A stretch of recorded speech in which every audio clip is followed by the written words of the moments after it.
Today I will show you how to use the search by image feature in Google Chrome on your PC. First I open Google Chrome on my desktop.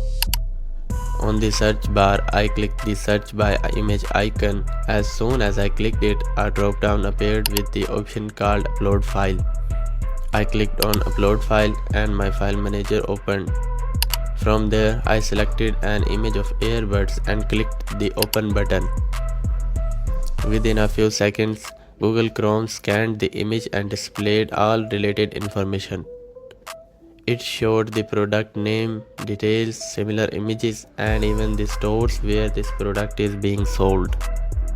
This feature is extremely helpful when you want to identify any product, find its information quickly, or check where it is available online.